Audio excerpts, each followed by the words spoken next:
like a thing that repeats itself. Internet troll? But, sorry.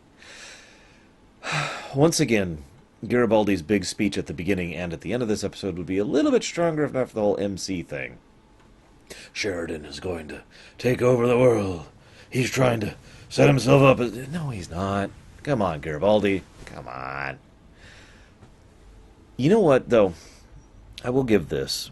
If not for the MC, if I just remove those from my mind, if I remove the whole, oh, he's being messed with. By the way, we have a thunderstorm going on right now, so just a heads up on that. If I remove those from our minds, one of the things that I think is probably the most subtle and well-written example of how this is demonstrably not Garibaldi is he's totally cool with this guy telling him that, oh, by the way, I actually helped control the world as part of a secret cabal, and the only reason I was against Clark was because he was going too far. I hate to get ahead of myself in my notes because that's actually one of my last notes on my page here, but that's probably the thing that struck me more than anything else.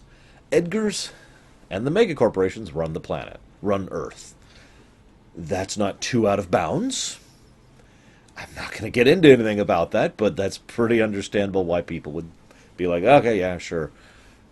The idea of Garibaldi being completely okay with that is kind of... The fact that he then flat out said, yeah, I have no problem with Clark taking power, that's fine, whatever. You know, I only started caring when he started going too far with it with regards to the telepaths. That's kind of... Huh? I mean, what? And Garibaldi's big points against Edgar's and his whole, oh, the telepaths are taking over, is just that the telepaths need the forces to do it. That it's unfeasible. Not that he thinks that it's not a threat, not that he thinks that, you know, it's wrong to try and be anti-telepath, just, by the way, we need to, you know, there's no way they could actually pull it off. Which is also not very Garibaldi, because he's smart enough to figure out how an army of telepaths could make that work if they were smart about it. See, the catch here is what Edgar's is describing is actually a masquerade, which is a concept I've talked about several times in my Loriums. I swear I'm going to put together a page on that. Maybe I have by the time you're watching this video. I don't know. A masquerade is a case where we've got a minority of people who are stronger in some way. Maybe they're vampires, maybe they have magic, maybe they're aliens, maybe they're telepaths. You know how it goes. But for all intents and purposes, they are effectively outnumbered and outgunned.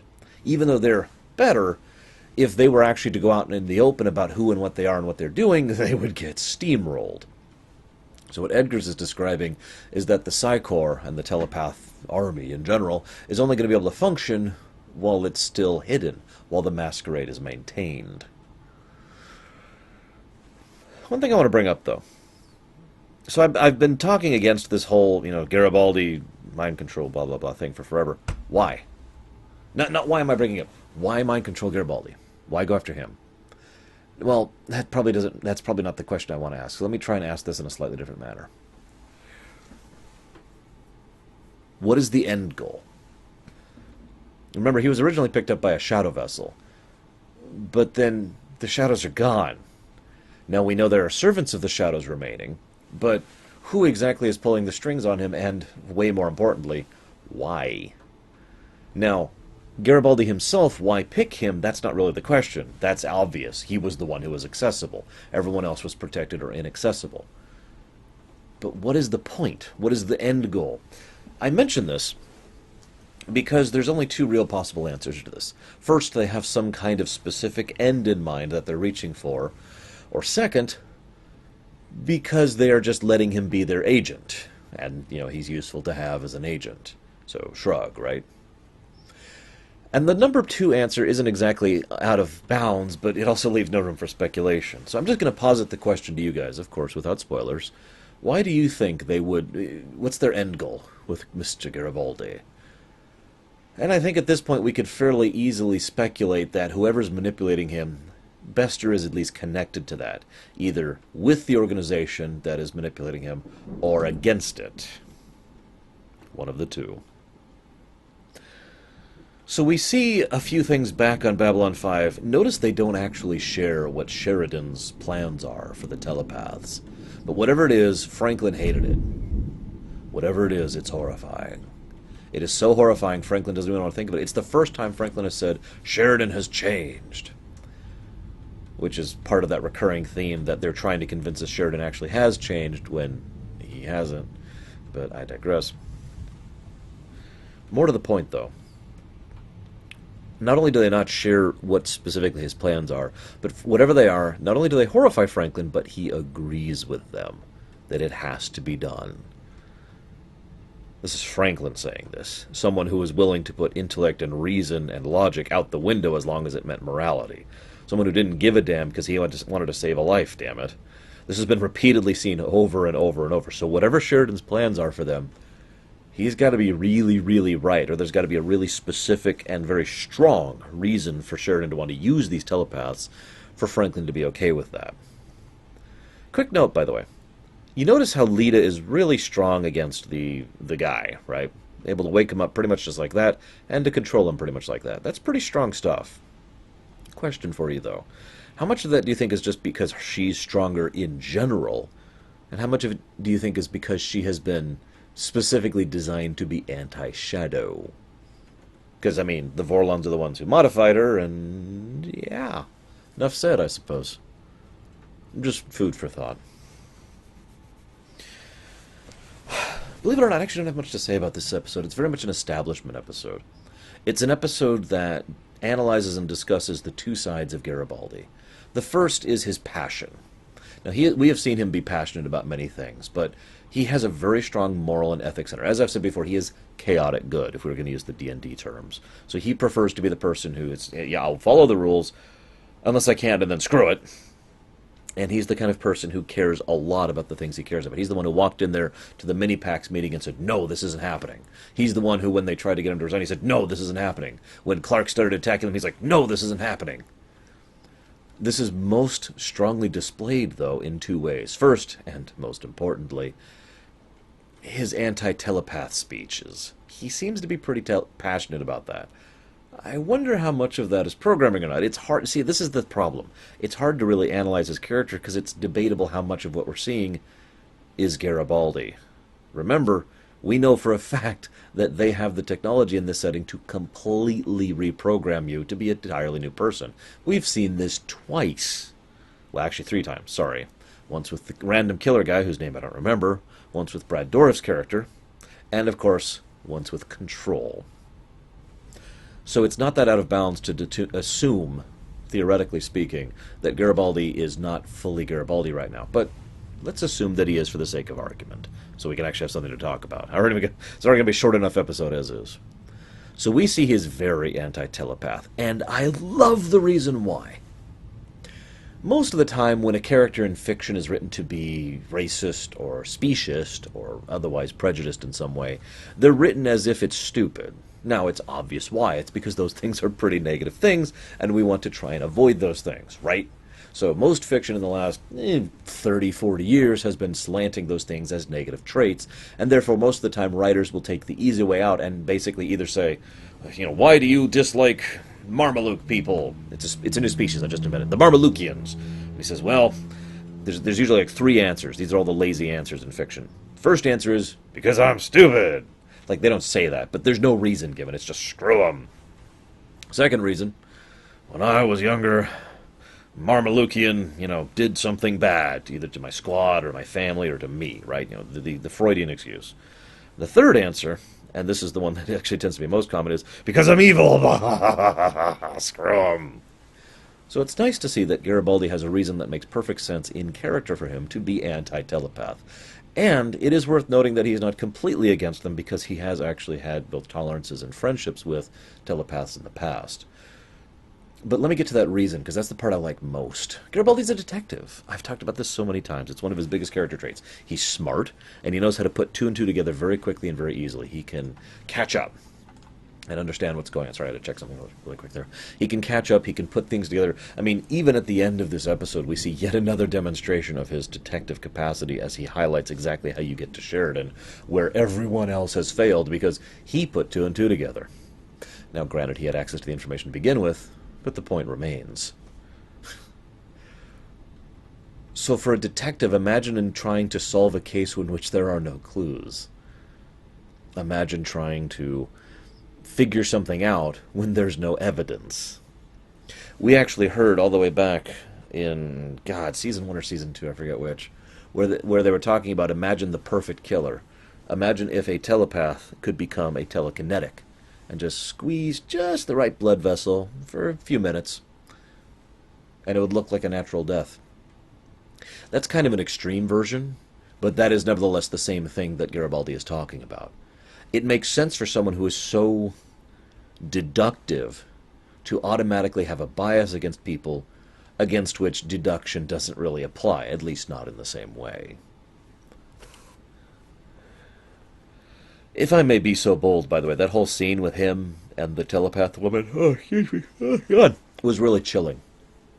Not just because hearing that kind of stuff coming out of Garibaldi's mouth was kind of horrible, but more to the point because of what happened afterwards. It's become very clear now, officially and formally, that Edgars is quite anti-telepath. And what I find hilarious about that is he's only anti-telepath for, let's say, the selfish reason. See, Edgars is one of the moguls, one of the rich people who runs the world. Now, okay, insert your own joke here. Again, they're all good. But in this case, the way he describes it, it's not the more casual, yeah, I run society, and therefore, I run the world. It sounds a little bit more like, I run the politics through my own particular channels and methods under the hood, and therefore I run the world, along with, his other fellow megacorporations, right? So pretty much the Illuminati, except extremely literal and real, and none of the stupid, weird, ritualistic crap, right? And Professor Xavier is not in this Illuminati. At least I hope he's not. That'd be ironic, wouldn't it? You get the point, though, okay? Edgars is only against the telepaths because they're a rival. Because he doesn't want to have his own life and his own quality of living to be reduced, and because he doesn't want to lose his power and their control over the situation. Now, what's funny about this, and this is why I like Edgars as a character, he's rather warm and fatherly. He's kind of got that sort of, your favored grandpa kind of a thing going on. And he comes across as fairly sympathetic and relatively human, which is quite unusual for a rich megacorporation leader who also happens to be a member of a cabal who secretly runs the faction, the people, the government, whatever you want to call it. That's not usually the take you go with on that. But I think I have an answer. This is just my speculation. This is just my impression. I'd love to hear your guys' thoughts on Edgars as well. Because really, as much as I mentioned this is a Garibaldi episode, the character we really learn the most about in this episode is Edgars. So I want to know what you think about him. But here's what I think.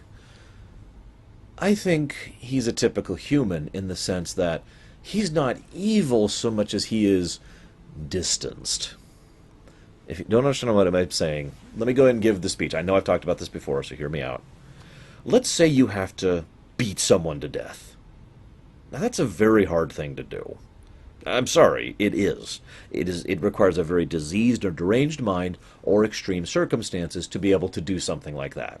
Like if someone's coming after you, you're going to have a better chance of doing that because you're defending yourself. But no. There's an innocent soul lying there on the bed. Beat them to death. That's a really hard thing to do. It's about as personal as it gets. Okay, shoot them to death. Okay, that's easier. All you're actually doing is this. If you're shooting correctly, anyways. So, okay, that's easier. Hit that button on that console, a.k.a. open fire, right? That's even easier to do. Order someone to open fire. You get the point. We're getting more and more distanced from the act of killing someone with each step we go back. And it is basic human psychology and a common trope in fiction that certain characters can deal with certain types of atrocities or concepts or, what needs to be done, even if it is not something atrocious, something that they would generally prefer not to do, as long as they are distanced from it, or the more they are distanced from it. What we see in Edgars is someone who clearly demonstrates the fact that he is completely distant from just about everyone except for his elite cabal, his inner circle, right? And yet, every time he interacts with someone that level, he does seem to show genuine caring. When he goes and he interacts with the telepaths who are dying from some kind of disease that is clearly being engineered by them to kill them. I mean, I think this isn't a spoiler at this point because they pretty much flat out say it. Edgar's is like, it's okay, puts his hand on his thing, I'm sorry, I know you're going to die, and then orders them killed early out of compassion. Because of course he does, because the person's right there. It got up close and it got personal, right? I actually do have a term for this in my loriums. I call it Morden effect, after, not Mr. Morden from Babylon 5, but Morden over in Mass Effect 2. We as human beings comprehend and acknowledge things that are personal and are up close a lot better than we do numbers and statistics and distant concepts. It's a lot harder to, watch someone as they suffer and die than it is to order the release of a plague to make many, many people suffer and die. And remember, we're doing this for the right reasons. And it's easier to convince yourself of that the more distance you are from it. Now, what's funny is that same thing applies, to a much lesser extent, to Garibaldi in the same episode. Because in this episode, Garibaldi pretty much tries to stay hands-off. That's the second half of Garibaldi, by the way. I know you've probably been wondering if I forgot about it, but I haven't. The first half is the passion, which is ironically the very personal stuff. And I actually have something more to say about that. We'll get to it. The second half is his professionalism, which is far more distant. The person who doesn't want to get up close and personal. The person who wants to stay nice and away from things. The person who doesn't want to deal with this. So he freely gives away the information. This is just one example. He freely gives away the information to Edgar's on how to get to Sheridan. It is not until Edgar's pretty much flat out says, in typical Mafia Don voice, we could really use someone to actually be the one to do it. Hint, hint, hint. That's when Garibaldi finally says, okay, fine, I'll do it. Because he didn't want to bring this up close and personal. He didn't want to go kidnap Sheridan's dad. He doesn't even want to go after Sheridan. He just thinks he has to. And again, I really feel this would be stronger without the MC stuff. One more point really quick. Edgar's gives his whole thoughts about the telepaths and how they work. He says something that makes me think of Deep Space Nine. Not that I'm one of those people who thinks Deep Space Nine aped Babylon 5, just to make that clear for the 50,000th time. I'll be talking about that over on DS9 as well. No. What I do want to talk about is the concept of fear through misinformation. The founders walk right up to Cisco as O'Brien and say, how many of us do you think there are? Imagine just how much we've been able to cause, how much damage we've caused with so few of us here. Because we don't need to be that many of us, because that's not the point. You think there's all sorts of us, or you have to be ready for there to be all sorts of us. You need to be cognizant of the fact that there might be a bagrillion of us, and if you're not, well, then you might pay the consequence. It's the paranoia fear, we have to be protected because the consequences of if we're not are too dire to contemplate fear. Same thing with telepaths here in Babylon 5. Okay, we don't know how many telepaths are. They're outnumbered 10,000 to 1, right? Well, how do you know which ones there are? And how do you know where they are? And which ones are where? How do you know which thoughts are okay to think and which ones aren't? And remember, most people can't tell they're being scanned. Some can, under certain circumstances. Either a deep scan or, if they have some kind of latent ability whatsoever, like Ivanova. But remember, Garibaldi didn't know Bester scanned him. It took Lita to understand that one. Another telepath who happened to be on his side.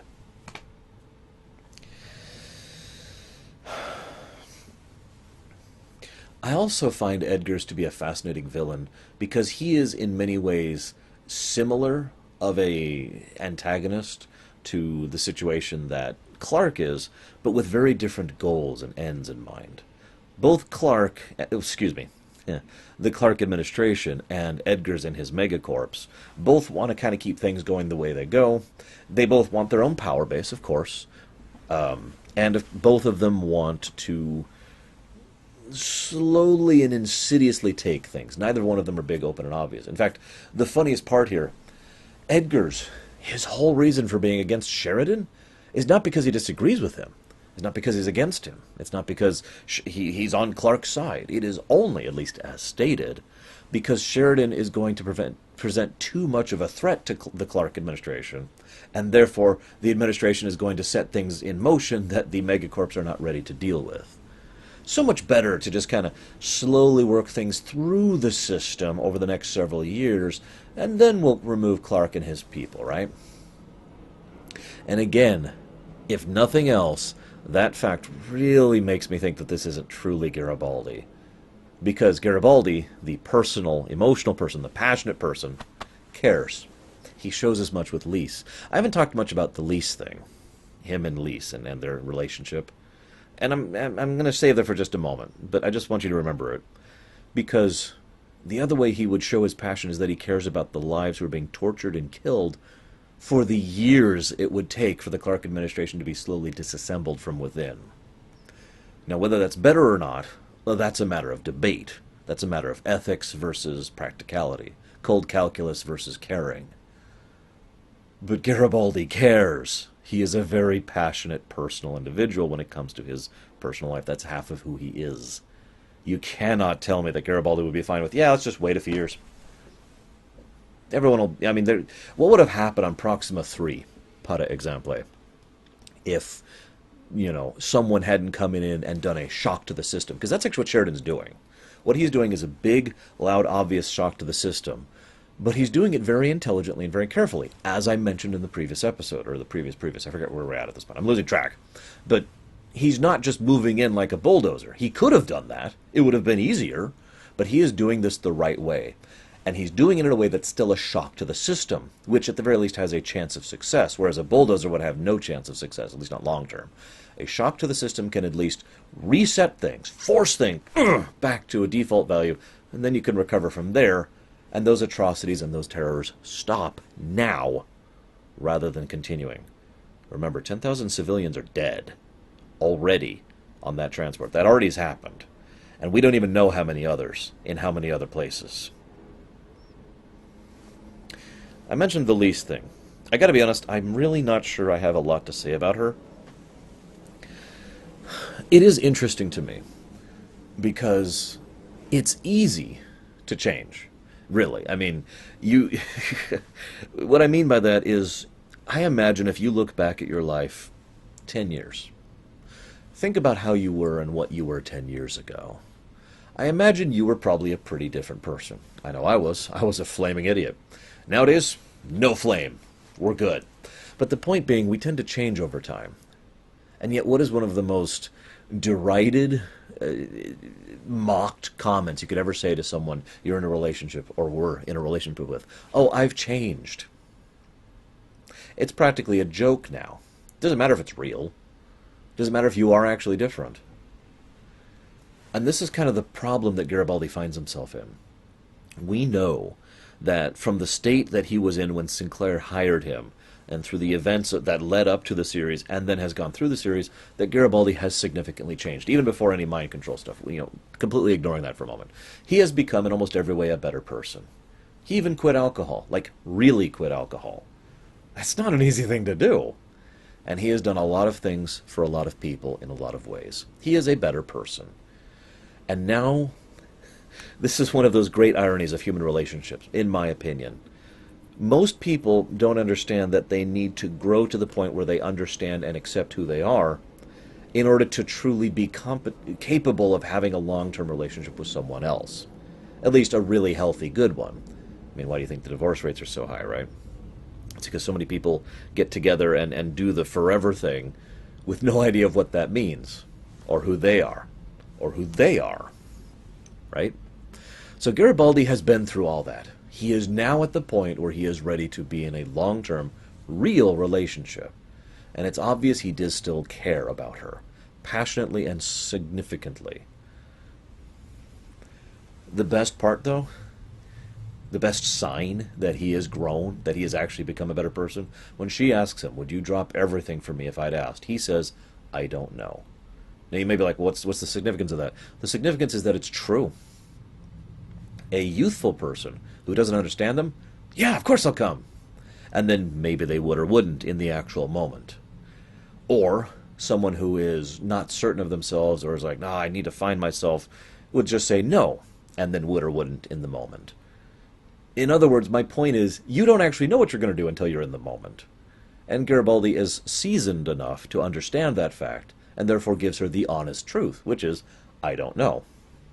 It's a nice touch. Things are going to get interesting over the next few episodes. I wonder how it's going to turn out for certain characters. For now, all I can say is that I'll see you next time.